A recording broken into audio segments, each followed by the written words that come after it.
comment est-ce que l'on peut créer des bonnes habitudes et enfin se débarrasser des mauvaises? C'est une question que l'on me pose souvent quand on voit ce que je fais et à quel point les choses que je fais sont difficiles, comment est-ce que j'arrive à garder des diètes qui sont très basses en calories et arriver à obtenir des résultats et un physique comme ça sur le long terme et à ne pas craquer. Tout ça, c'est une question d'habitude. Les gens cherchent souvent la motivation, mais la véritable réponse à obtenir cela, c'est à apprendre à aimer la chose grâce à des habitudes. Et les habitudes, pour les créer, j'ai concocté pour vous un petit assemblage de comment créer les bonnes habitudes et comment éliminer les mauvaises. Comme ça, vous pouvez appliquer ces tactiques dans votre vie et créer les habitudes que vous désirez pour obtenir les résultats dont vous avez envie. Pour créer les habitudes que vous désirez et éliminer les mauvaises, il faut respecter 4 principes. Le principe numéro 1, c'est qu'il faut vous dire quelque chose. Vos objectifs ne vous rendent pas unique et ne vont pas vous donner les résultats que vous désirez. Ce sont vos actions qui vont le faire. C'est-à-dire que si jamais vous avez simplement, ok, je veux perdre 10 kilos, c'est très bien, plein de gens veulent perdre 10 kilos. Est-ce que ces personnes-là ont pour autant perdu 10 kilos? Non, pas forcément. À vrai dire, très peu de pourcentage de ces personnes-là y arrivent véritablement. Sachez que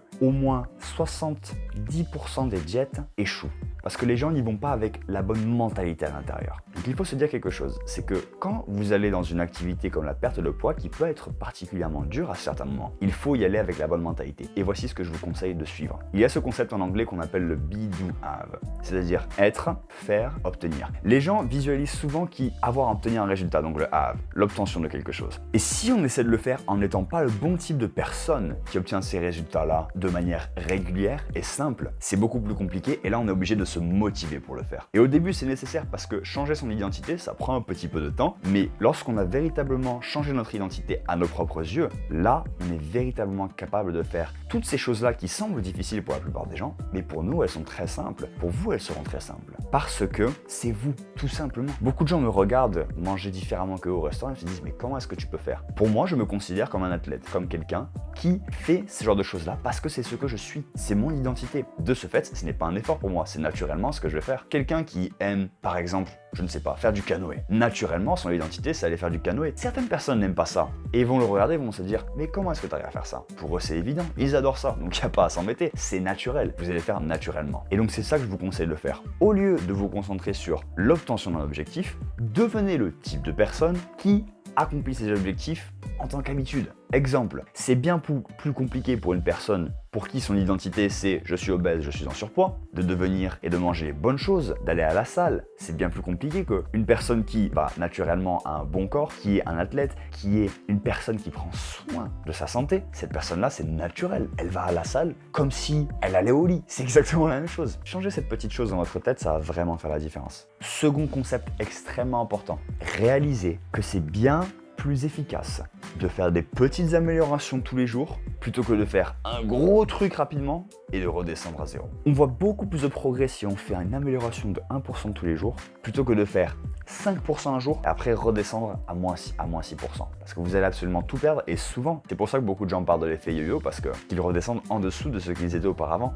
Combien de personnes j'ai entendu ouais j'ai fait une diète mais j'ai repris encore plus de kilos après. C'est parce qu'ils n'ont pas fixé les bonnes choses comme il le fallait. Comme je vous l'ai dit, fixez votre identité au lieu d'essayer de faire les choses que vous pensez être nécessaires. Changez votre identité. Vous avez vos objectifs et ces actions que vous allez faire vont changer votre identité. C'est-à-dire que c'est un circuit comme ça. Parce que le plus vous allez faire d'actions qu'une personne en bonne santé avec le corps de votre rêve fait, le plus vous allez réaliser vous-même que vous êtes ce type de personne-là. Parce qu'on ne peut pas se leurrer à être un type de personne que l'on n'est pas. Vous êtes trop intelligent pour faire ça. Donc, ce qu'il faut faire, c'est vous prouver à vous-même que vous êtes cette personne-là. Et la meilleure façon de se prouver, c'est en faisant ces actions-là. Donc, pour faire les actions, je vous conseille de vous référer à la section de motivation. Comme ça, vous donnez l'énergie qu'il vous faut pour faire la chose en question. Et quand vous avez achevé cette chose-là, vous pouvez regarder et vous faire « Ah, mais en fait, je suis vraiment cette personne-là qui prend soin de soi. Je suis la personne qui fait les bonnes activités. » Et le plus vous allez changer votre mentalité sur votre propre vision de vous-même, et c'est là que vous allez avoir des tonnes de résultats. Une grande chose à réaliser aussi sur les petites améliorations sur le long terme, c'est que ça va dans les deux sens. Il y a les petites améliorations sur le long terme, mais il y a aussi les petites régressions sur le long terme qui ont de gros effets. Vous êtes là où vous êtes parce que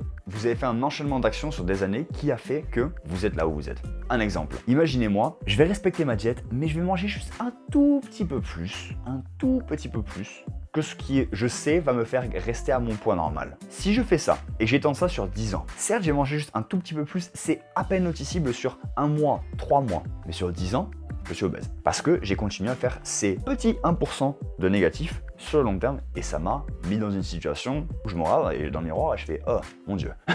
et c'était pas là où je voulais arriver. Mais dans l'autre sens, si vous dites ok, je respecte ma diète, je fais exactement ce qu'il me faut, je fais le programme que l'on m'a dit et je le suis, qu'est-ce qui va se passer? Si vous continuez à le suivre sur le long terme, d'autant plus si c'est un programme comme on vous l'a fait et qui est vraiment prouvé pour avoir des résultats efficaces et rapidement. Si vous maintenez ça sur le long terme, vous n'allez pas seulement vous améliorer de 1% par jour, vous allez vous améliorer de 10 par jour. Vous allez aller extrêmement vite tout en ayant les coachs derrière vous, la communauté derrière vous qui va vous aider à rester sur le long terme et de ce fait, ça va être très simple pour vous de pouvoir maintenir sur le long terme, c'est pour ça qu'on est là, pour vous soutenir et après, vous allez avoir les résultats que vous désirez comme ça. Et après, ce sera tellement simple pour vous, je vous le garantis, maintenant j'ai presque plus besoin de me motiver pour les choses que je fais. Je vais à la salle, je fais du sport tous les jours, je vais à la salle 6 fois par semaine et je cours 8 à 20 km une fois par semaine. Et je le fais parce que je l'aime. Mais au début, les 3-4 premières années, ce n'était pas ça. Mais j'ai réussi à vous documenter ces processus pour que vous puissiez les utiliser et le faire plus rapidement que moi. Maintenant, une très bonne chose à faire pour pouvoir identifier clairement quelles sont les choses à éliminer, les choses à ajouter dans votre vie. Faire l'inventaire sur vos habitudes, c'est prenez une feuille de papier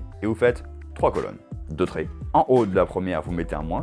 En haut de celle du milieu, vous mettez un égal. Et en haut de celle à droite, vous mettez un plus. Maintenant, ce que vous allez faire, mettez en pause cette vidéo dès que vous êtes en train de le faire. Je veux que vous fassiez l'action, c'est très important. Vous allez marquer toutes les habitudes que vous avez et les classer dans est-ce que c'est une habitude négative, en dessous du moins, est-ce que c'est une habitude qui est neutre, en dessous du égal, ou est-ce que c'est une habitude qui est positive, en dessous du plus. Vous allez faire ça pour toutes les habitudes que vous avez en tête. Allez-y, mettez les premières choses que vous imaginez. Ne vous en faites pas si ça n'a pas de sens, mettez juste ce qui sort de votre tête. Allez-y. Très bien, maintenant, regardons un petit peu ce que vous avez. Vous avez donc ces 3 colonnes avec les habitudes que vous avez dans votre vie. C'est très simple. Vous allez prendre les négatives et opter pour les éliminer directement et sans aucune hésitation. Il faut le faire parce que ces choses-là vous empêchent d'être la personne que vous désirez être. Les neutres, regardez un petit peu profondément. Des fois, ça peut arriver que l'on voit quelque chose que l'on fait et on se dit « Ah, mais c'est pas si grave ». Regardez-le un petit peu. Parce que je suis intimement convaincu que quelque chose de neutre n'est jamais vraiment neutre. C'est juste que peut-être sur le court terme, on ne voit pas quel effet ça a, mais imaginez ça, si vous continuez à le faire tout le restant de votre vie, cette chose-là. Quel effet ça sera? Et je pense que vous pourrez arriver à le caler dans le côté positif ou négatif. De ce fait, vous pourrez voir exactement si c'est quelque chose que vous devez renforcer ou éliminer. Maintenant, comment est-ce que vous pouvez faire pour éliminer ces mauvaises habitudes et garder les bonnes? Une chose extrêmement simple à faire, c'est si vous voulez éliminer, ce sont exactement la même chose mais inversé. Pour éliminer une mauvaise habitude, il vous suffit d'enlever l'élément déclencheur de cette mauvaise habitude. Et pour renforcer une bonne habitude, vous renforcez l'élément déclencheur de celle-ci. Par exemple, si vous allez souvent dans votre placard pour cuisiner et prendre des ingrédients et qu'il y a une boîte de cookies en permanence devant votre tête. Au bout d'un moment, ça va être bien plus probable que vous allez piocher dedans. Si par contre, vous l'éliminez totalement et elle disparaît de votre vision, qu'est-ce que vous devez faire si vous avez envie de cookies? Vous devez aller au supermarché, en acheter, revenir, voiture. C'est compliqué comme pas possible et ça limite énormément les chances que vous le fassiez. Donc, le plus vous pouvez enlever ces éléments déclencheurs de ces mauvaises habitudes-là, le plus vous aurez de succès pour les enlever. Maintenant, comment renforcer une bonne habitude? Si, par exemple, vous allez encore une fois dans votre placard et vous avez envie de renforcer le fait de manger de la bonne nourriture. Mettez en premier rang, mettez de façon à ce que vous voyez en premier les ingrédients que vous utilisez tout le temps. Vous mettez du poulet dans votre frigo en premier, vous mettez de la salade, vous mettez toutes les bonnes nourritures que vous avez en premier plan, comme ça au moins ça renforce le fait que vous soyez concentré dessus et ça renforcera ces bonnes habitudes-là que vous avez. Très simple. Maintenant, le dernier aspect crucial pour pouvoir créer ces bonnes habitudes-là et éliminer les mauvaises, c'est utiliser la communauté que vous avez à disposition. C'est l'or de ce programme.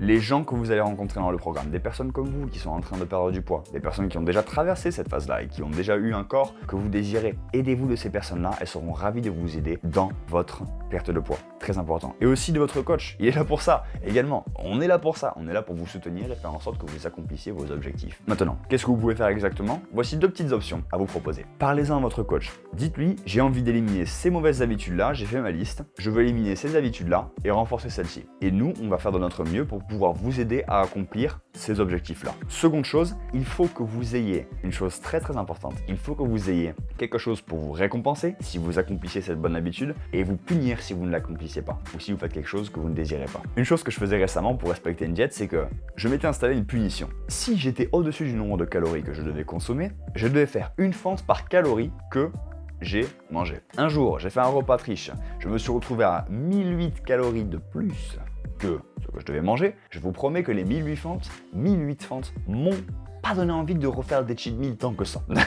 Donc, si vous vous donnez une punition que vous n'aimez vraiment pas, je vous garantis que ça renforcera le fait de ne pas faire cette chose-là que vous ne voulez pas vraiment faire. Deux aspects de punition qui fonctionnent bien, je vous conseille d'utiliser des punitions publiques. Et imaginons par exemple, ok, je dois faire un post sur le groupe disant que j'ai échoué et que je suis pas arrivé à faire cette habitude-là. Pas besoin de se faire du mal ou quoi que ce soit, mais juste simplement de dire, ok, j'ai échoué, j'y suis pas arrivé. Mais souvent, l'être humain a peur d'être rejeté du groupe, donc c'est une peur sur laquelle on peut jouer pour justement vous motiver à ne pas faire ça. Et ensuite, comme je vous l'ai dit, utiliser de la punition physique. En général, faire des fentes, ça marche, c'est plutôt efficace. Voilà. Tout ce qui est séance jambes ou même des pompes, 10 pompes pour un truc, pour chaque cookie mangé, vous n'allez pas avoir envie de manger des cookies au bout d'un moment. Faut vraiment que la punition elle soit importante. Allez-y sévèrement, le but c'est justement de ne pas être puni. Et ensuite, récompensez-vous. Donc faites en sorte bien sûr que la récompense ait du sens. Si jamais vous ayez une récompense qui est, si jamais j'accomplis ma perte de poids, je fais un cheat meal de plus. Ben non, parce que vous allez reprendre du poids. Faites une récompense qui a du sens. Peut-être, ok, si jamais j'ai respecté pendant un mois à perdre de poids, je m'autorise un repas avec ma famille ou on va au restaurant, notre restaurant favori, par exemple. Quelque chose de raisonnable, bien sûr, qui va vous aider à vous motiver à accomplir cet objectif-là, mais qui ne va pas mettre en l'air votre perte de poids. Faites bien attention à ça.